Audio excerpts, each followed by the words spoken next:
Welcome, Aries. Thank you for watching, liking, sharing, and subscribing. This is a general reading. I hope you enjoy the insights here.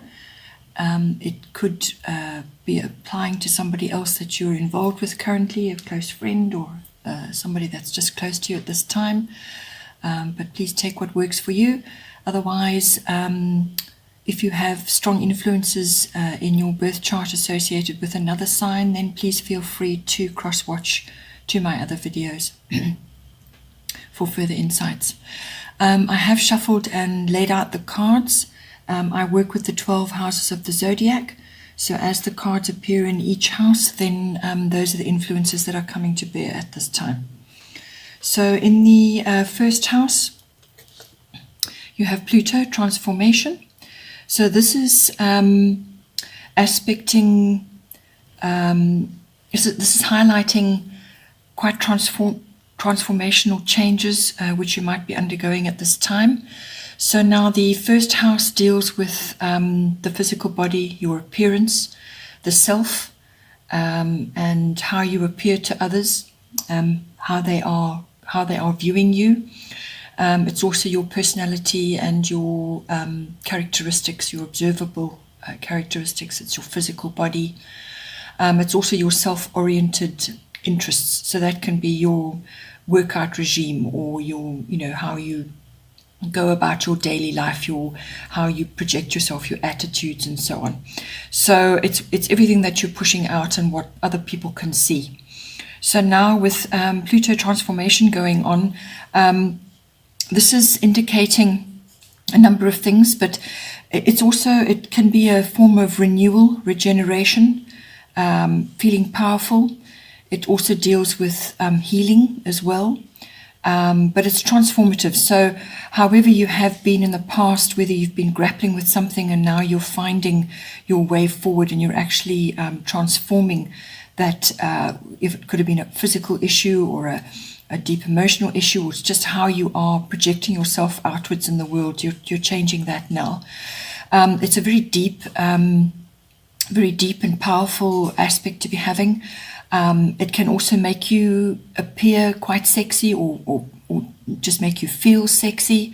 It does have that aspect to it. It's also a no-nonsense kind of energy. So you clear away the old to make way for the new.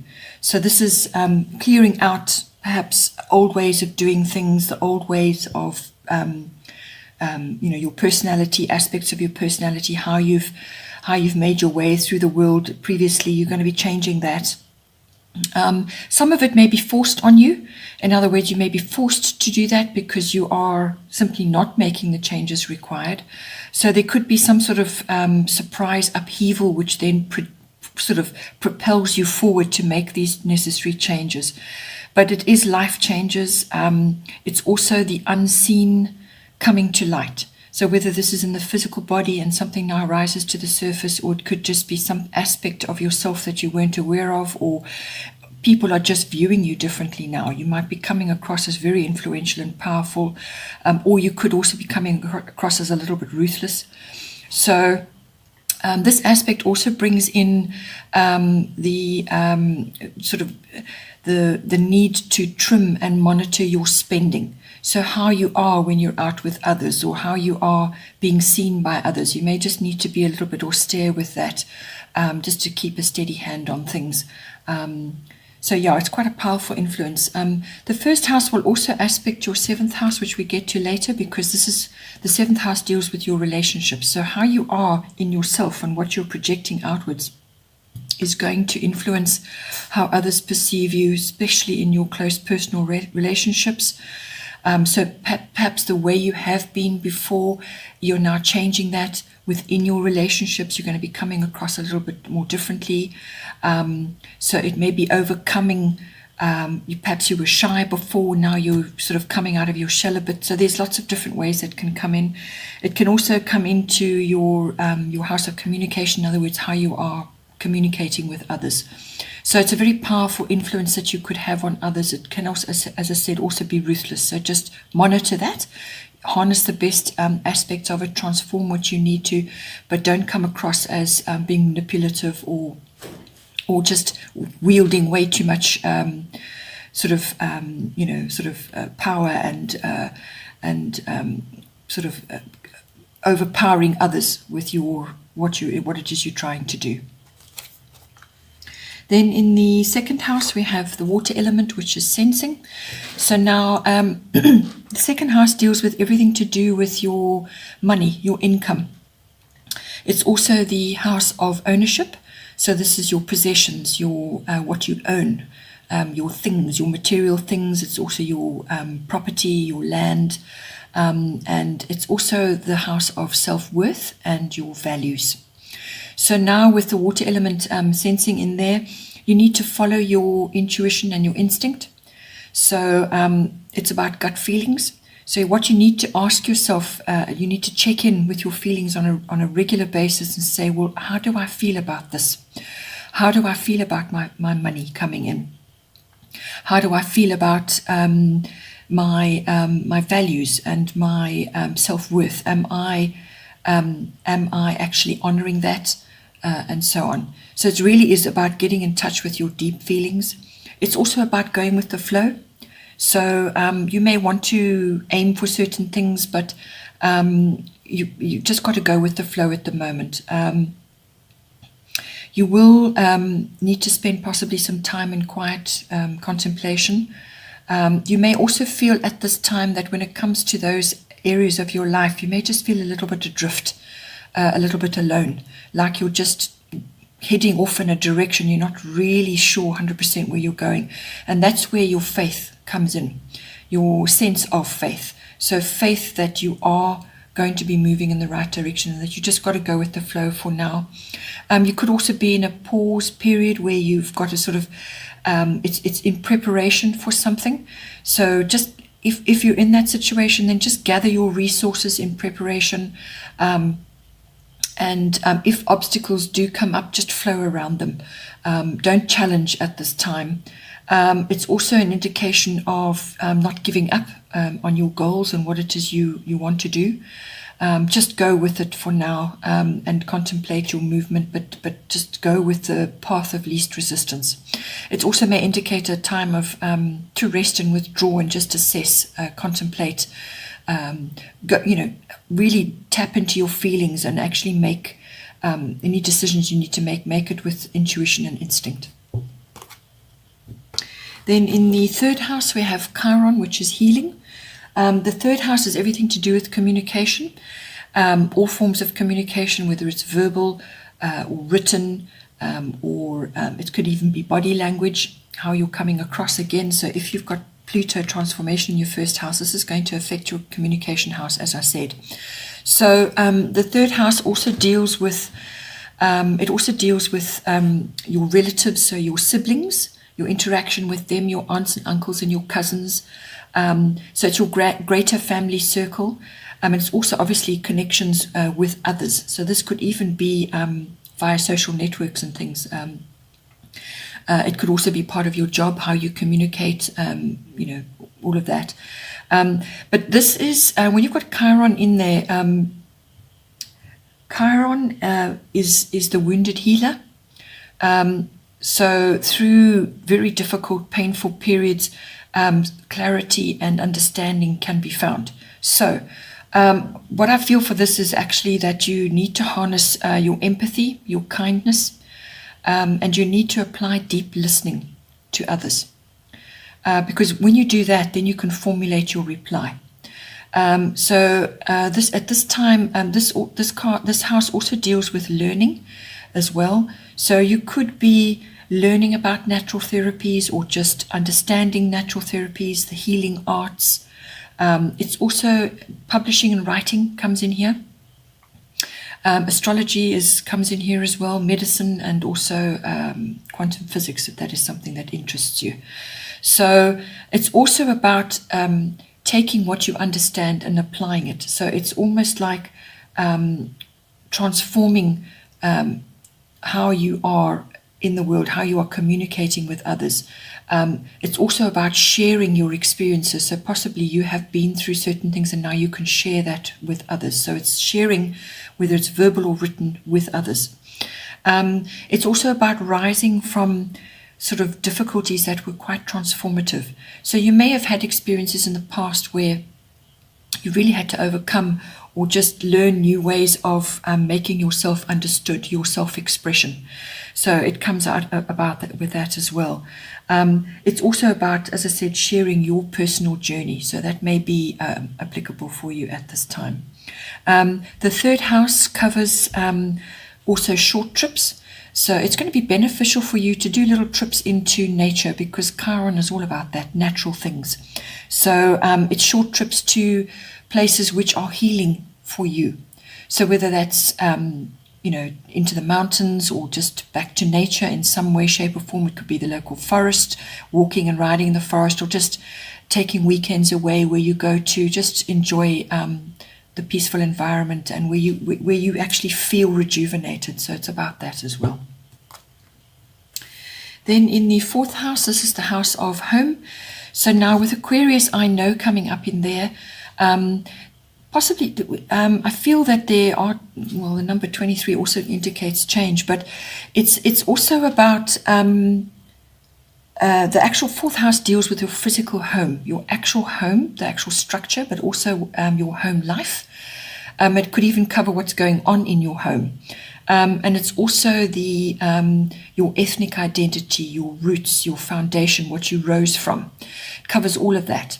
So with Aquarius, I know it's quite likely that you will have visitors in your home or people in your home who are of a different or a more exotic background than you.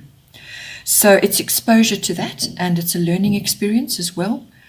So interacting with them, understanding their views and where they've come from and what they know in life and how they live and so on. So it's exposure to all of that. You could also be experiencing a change of lifestyle. So it could become more, Aquarius is almost unconventional. So you may have a few eccentricities in your home, but it's basically a bit slightly more freedom-loving, more bohemian way of life. It's unconventional, or you may just be enjoying aspects of that and bringing it into your home. But with whatever changes you make, they must be practical, because that's something that Aquarians also need to apply on a broader basis. They live very much in the future. They love all futuristic things, but when it comes to practical application, that still needs to be applied.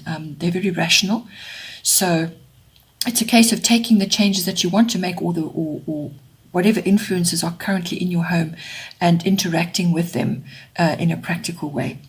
You could also be having technical upgrades of some sort, because Aquarius is all about future tech.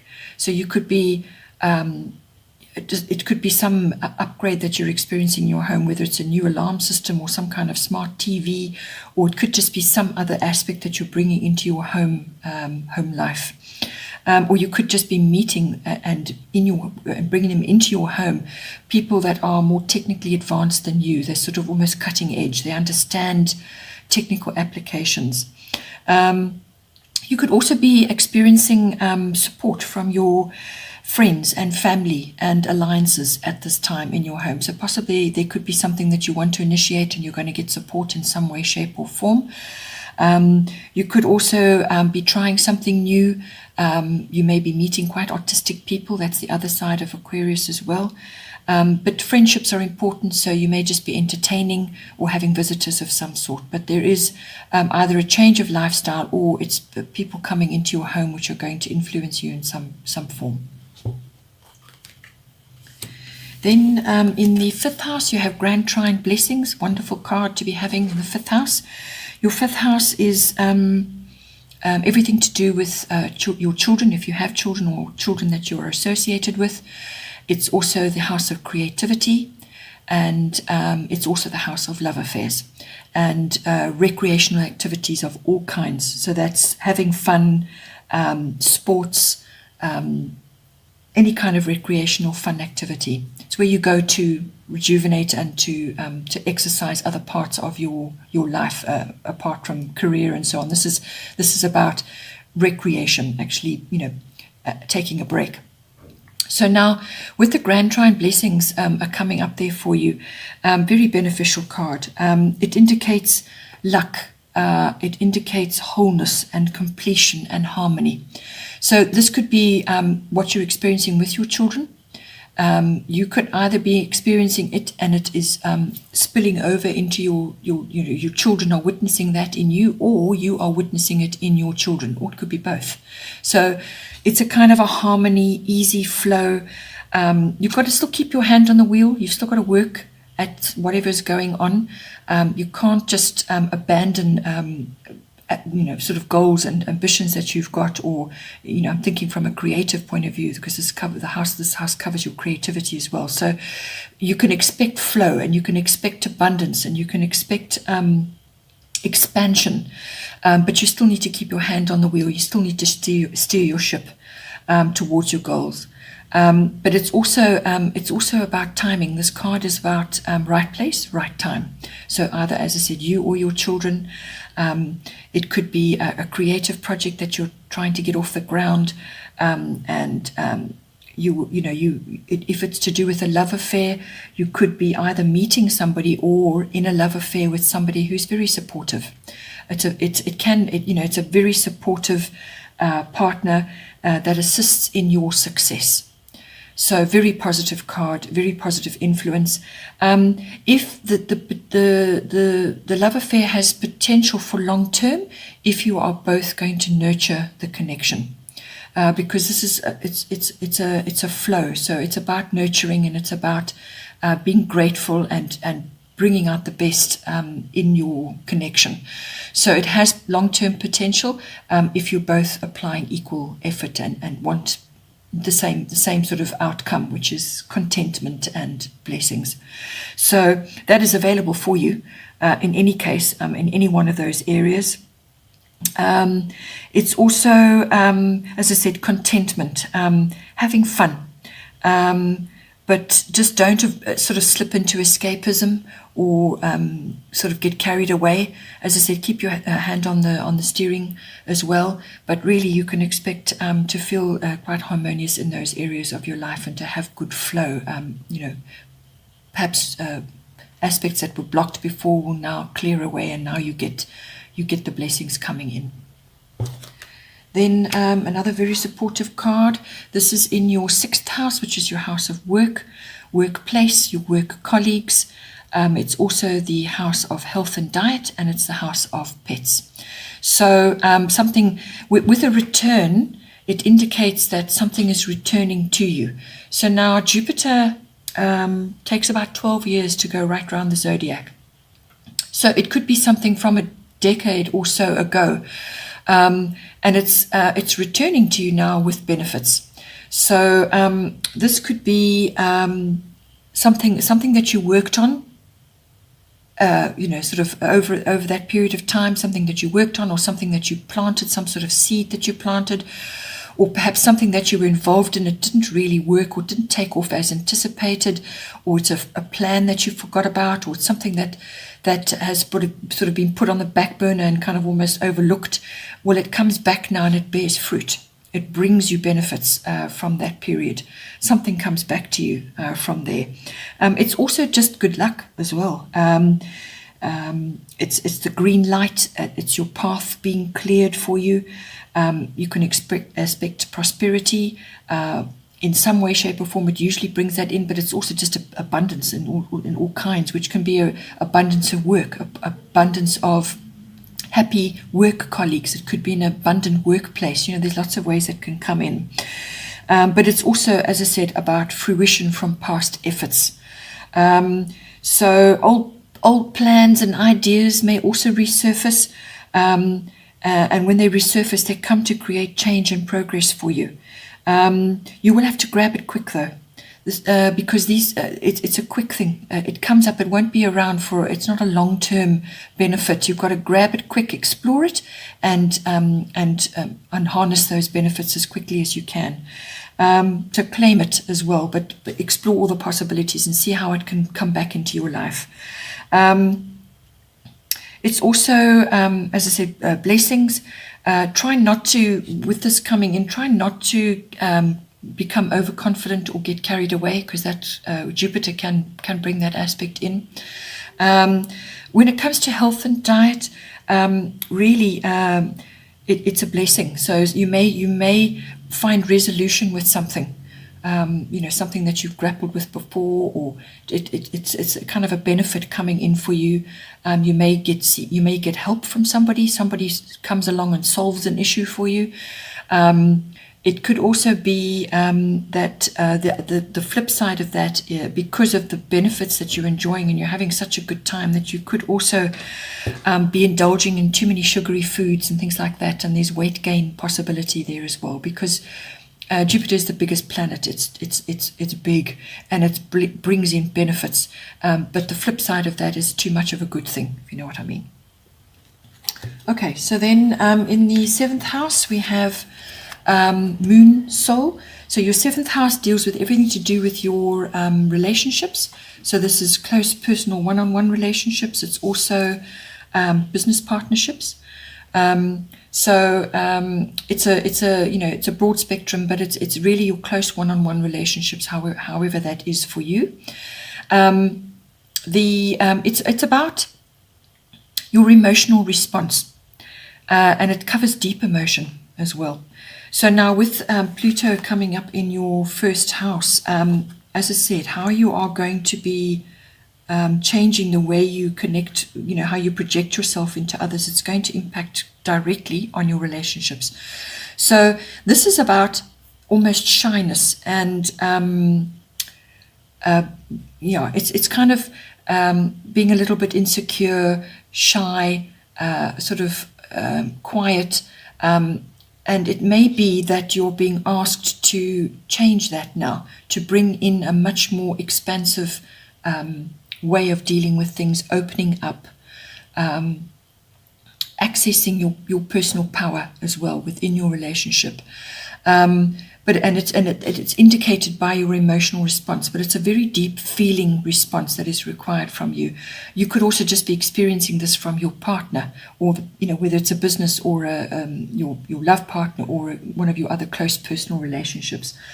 It's also about accessing receptivity, which is typically female trait, being receptive but also wise, deep feminine wisdom. So whether you're a male or a female, your feminine wisdom is there. We have male and female in each of us, and this is asking you to bring in the female aspect of it, which is the deep feminine intuition as well. You may be experiencing fluctuations in your relationships.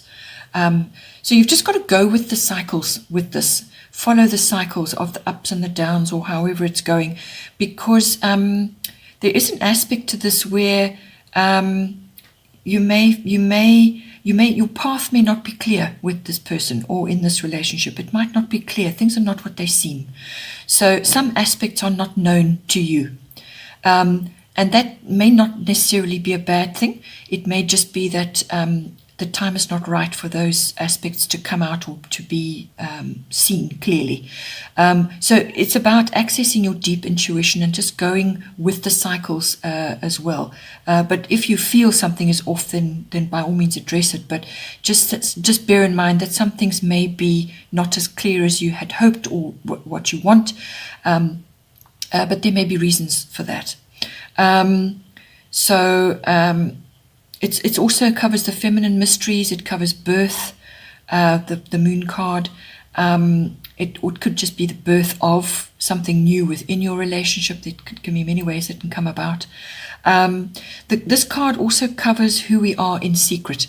So as I said, possibly in the past you have perhaps not revealed all aspects of yourself to your partner. Well, with Pluto in your 1st house, that has to change now.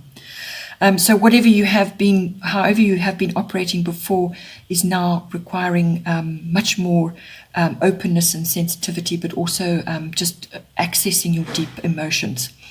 You could be involved with somebody and you feel it could be somebody from your past, could even be a past life, but it could be somebody from your past and you just feel deep familiar feelings for them, or your relationship is deeply familiar with them. So it could be all of that as well. There's also the moon card also brings in your habits, what your habits are, and sort of interacting with that in your partner situation. You could also be understanding feelings about what makes you feel safe in a relationship, whether it's close personal or an actual love relationship or a business partnership. You're kind of getting to grips with what makes you feel safe.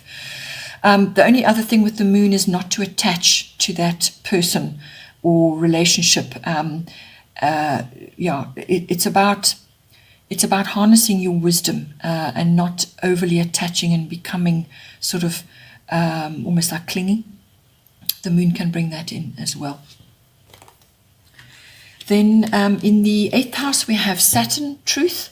So a strong card coming into your house of big finances. So this is the house of tax, insurance, investments. It's the house of legacies and inheritances, if that applies to you. It's also the house of banking and accounting. It's the house of other people's money. And it's the house of shared resources between partners. So whether it's love partners, so committed partners, or business partners. So that's all your material and emotional resources, the deeper, really deep joining of those two, the merging of those in a partnership. So with Saturn coming in there, there's probably been some difficulties, or there will be some difficulties coming up. Always remember with Saturn is about building a very good, strong foundation because it tries to bring solid achievement into your life. So, or just solid results, really. So that is always the aim of Saturn, to bring in that balance and that harmony to you. But through that process, you've got to really apply yourself. So it may be that you've been through a slightly, sort of difficult period, and there is light at the end of the tunnel. So you may be in the tunnel currently. There is light at the end of the tunnel. You just have to apply diligence, stick to your goals, and keep going, even though it may be restrictive and quite difficult at this time, or just you feel like you can't really do everything that you want to do. You've just got to be prudent with your finances, be prudent with your money, and just work with the Saturn energy, which is about, yes, it's about restriction, but it's also for a purpose. It's a very good purpose. It's helping you to be careful about what you're doing, but also to do things properly, to play by the rules and be fair. So avoid clashes with authorities, because Saturn is the big authority card. Be very, very careful with that at this time, because this 8th house also deals with, it has to have legal implications as well, because it's connected to big money. And this card also brings in tax issues and penalties associated with things like that. So it's a get your house in order when it comes to your finances, or just be prudent at this time, and there's slow progress indicated as well. So play by the rules, be fair, do things properly, it just to hang in there through any difficult periods. You may also be experiencing delays. Saturn can do that, but always remember that whatever you're being asked to do, and however it may feel, at the end of that, if you apply yourself and you do what is asked of you, then you will reap the benefit at the end of that. Then in the 9th house, we have Gemini, I think. So the 9th house is everything to do with anything foreign. So it could be foreign cultures or interacting with people from other countries. It's adventure, it's exploration, and it can also be higher education. So this is universities, adult education, further courses in study. It's also the house of publishing, and it's the house of public relations. So Gemini is wonderful for that. It's also the house of teaching and religion and your belief systems, philosophy, those sorts of subjects. So with Gemini, I think coming in there, you could be, whatever happens, you're going to have to be quick to grasp opportunities or ideas, because Gemini is quick. It's a very mental aspect. So this could just be an idea, an incredible idea, and you've got to jump on it quick. But also be mindful of the details, because don't overlook it in the rush to get in. You've also got to apply critical thinking there as well. It's also about communication. So there may be something that you need to communicate directly and be very succinct about it. Don't be over talkative or say too much at this time, because that can also be a Gemini thing. So just by all means communicate, and if you have to put it down on paper first, so that when you do actually get to the real deal, that it's exactly what you want to say or portray. But I feel this is to do with something that you're learning, or it could be an educational course you want to do, or it could be, as I said, public relations, or it could be something that you want to write and publish, or you're involved in publishing in some way. But it's definitely communication oriented. And it could be books, exposure to something to do with books. But it's a very curious, adventurous, restless sign. So you may be, if from an international travel point of view, you may be really wanting to do certain things, or you may just be feeling quite restless at this time and you want to just get out and escape and go and explore and do things. Whatever trip or undertaking that you're thinking about, you need to think about it. That's what it's saying. The trip that you may want to do must be interesting, with activities and things going on. It can't be a sort of a boring trip. It's got to be something that's going to capture your imagination and be quick and fast moving and with lots of interesting things to do. It could also be that you are in two minds about something to do with the ninth house. If you're you're thinking about studying something, but you're not quite sure what it is. It's all about, as I said, communication. So possibly you need to communicate with others about, get their perspectives and understand what it is that you're going to be learning from this, and can you apply it into your life. So it's exploring that. This is all about talking. It's about teaching. It's about technology. So it could even be a new camera, which you're now using to go on that trip that you want to do. Or you're going to be using technological aspects in a book that you want to write, or something that you want to communicate, whether it's understanding the taking better pictures, or just harnessing social media. There's ways that this can come in. But this is also connection with the world in general. So you may have some sort of aspiration from sort of a business point of view, which is now going to reach foreign countries or foreign people. And it's about how you're going to do that, how you're going to be in touch with the world. So online, or how are you going to do it? It brings in that aspect as well. Then in the 10th house, you have fire element, which is desire. 10th house is everything to do with your career. It's also to do with your ambitions and your fame, your reputation, and your status, your public status at this time. So with the fire element desire coming in there, it's about, it's changes are on their way. So changes are coming to you. They could be quick. It could be indicate a new direction. And it's almost like it requires your rapid reaction. It's also about clearing the decks and to plant new things. So clearing away what has not worked, or what is just, it's a change. It's a clearing away and starting new things. It could also be an epiphany of some kind, or some kind of sudden understanding, or a new perspective, a new start. It's a very creative and energetic aspect, very assertive as well. So you may be needing to assert yourself in some way to bring about what you require. So if it's a career aspect, you may need to just gain clarity on certain issues. It's about putting your cards on the table, basically. Getting very clear about what it is you want, or the people that you're dealing with. The 10th house is also authority figures. So this could be you dealing directly with a person in authority, explaining what it is you want, what it is you desire, what you're aiming for, and them now coming to assist you or to give you guidelines, or you could be having to assert yourself in some way or form with an authority figure to get your point across. You could also be in contact with bossy people, people who desire to kind of take over what you have started or created. So just be mindful of that. But it's also about getting courage. It's also about having courage. So if it's a public status that you have, you may be changing that.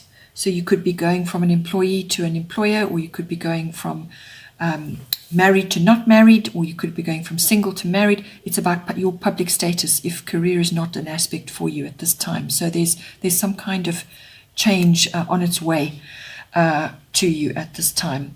And if it's to do with your reputation, well, it's about taking action on that and making it happen for yourself. Then in the 11th house we have Taurus. So very supportive card. Having this, your 11th house is everything to do with your friendships, your networks, any groups that you're a member of, or your associations. It's also clubs. So it could be a club activity that you're involved in. And it could also be about your personal hopes and wishes, your hobbies and interests as well. So this is bringing in stability for you. Or you could be asked to be sort of gaining stability, but it's about growth, it's about duty, and it's about strength, and it's about wisdom. So you could be applying this to your friendships as well. So you may be asked to bring this into your friendships, or you are meeting or making friends with others who are bringing that in for you. So this is for you to learn more about you're going to be learning from their wisdom and their strength and their stability. So it's kind of that two-way situation. It's also about it could be change coming in for you in some way, shape or form, perhaps a change of friendship or a change of network. And if you are changing your career or going in a new direction, then that could very well come in for you where a change is required. But because this is Taurus, it's all about it's also about not being stubborn, and be open to other views, be open to other paths, let go of fear so that you can move forward to change certain things. So, you may be required to do that. It's also about avoid being too materialistic about certain things, or you could end up having a friend who is quite materialistic. So it covers all of that. But it's about growth. It's about building. It's about creating a stable framework, stable friendships, long-lasting friendships, nurturing friendships, friendships and networks and people that you are associated with in a group context who are supportive of you and who you feel comfortable with. So it's a kind of contentment there as well. It's also about patience. So you may need to build up sort of over time, your friendships or your networks or your clubs or your associations. You've got to build that up over time and make them strong. They must be strong for you. And then from that comes the wisdom and the growth and the stability. You create that by the input that you're bringing in. Then in the 12th house we have void of course, moon missing. So this is a non-action card, actually, but I feel what it's saying to you at this time is that, particularly when it comes to your 12th house, the 12th house is to do with taking time to reflect, a bit of solitude, retreat, withdrawal. It's also about your deeper spiritual life. It's about healing, and it's about mysticism. It's also the flip side of that is escapism and addictions of all kinds. So it's also resolutions to things and endings to things. So now your deep unconscious beliefs also come into this house. So this is your unconscious drivers, and which creates your attitudes as well. But I feel how this is coming in for you is that you do need to take time to rest, to sleep and to just contemplate certain things, to recharge, because you need to pay attention to what is going on around you in order to plot the best course. There may be quite a bit going on, and you don't want to exhaust yourself rushing around doing things, because this kind of indicates rushing in your 10th house. So you need to take time out to actually to rejuvenate yourself and to actually just be not doing anything. So it's almost like a pause, sort of a time where you actually are preparing. So prepare, meditate, contemplate. So whenever you can, bring that in. I'm not saying that you need to be doing it all the time, but you need to be doing that in between so that you can plot your best course. This can also be about experiences in various types of institutions. So institutions could be anything. It could be universities, it could be hospitals, it could be banks, government departments, libraries, any of those kinds of places. And it's about your efforts there, or what you experience there. And with this aspect coming in, it can be you could find that your interactions in those places, or your experiences in those places are they could be confusing or inconclusive. Like the results that you get from there could be quite confusing, or just not actually solving anything for you. So that might come in. So really just say, continue as you are, and wait until you get a signal to take action, or just to make yourself feel a bit better, feel stronger. And, if you're experiencing stormy conditions of any kind, then it's just best to let it settle and then take action after a period of time. Okay, Aries, hope you enjoyed that. I will see you next time. Take care.